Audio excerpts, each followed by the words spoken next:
Ça met un peu de temps là après les 2 heures du matin, donc c'est normal, hein, les chargements. Ça met un peu de temps là après les 2 heures du matin, donc c'est normal, hein, les chargements. Salut tout le monde, c'est Haze. Aujourd'hui on se retrouve pour une vidéo tutoriel pour savoir comment réduire du souffle ou du bruit sur de l'audio avec Adobe Audition. Alors d'abord vous allez vous ouvrir votre piste. Alors moi c'est avec Adobe Premiere, puisque c'est l'audio d'un record. Donc je vais faire modifier l'élément, j'ai isolé une séquence là juste pour le tutoriel. Alors moi mon micro il était assez bas, donc je vais juste l'augmenter, ça vous le faites pas.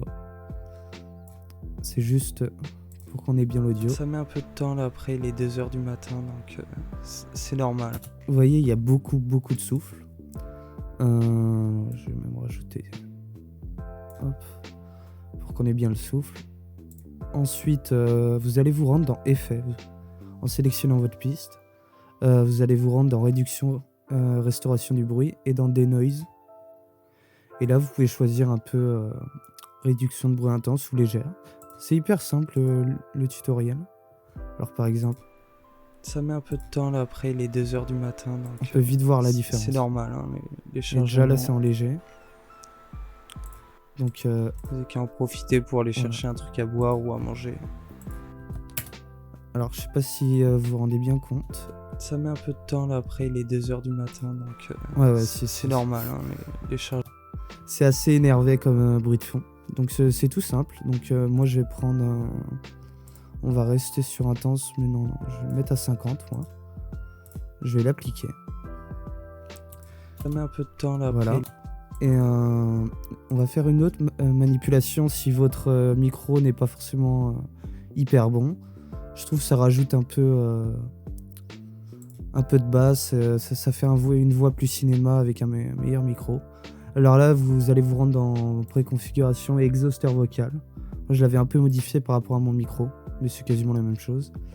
Ensuite, après l'exhausteur vocal, vous allez vous rendre dans amplitude et compression et mettre un compresseur multibande.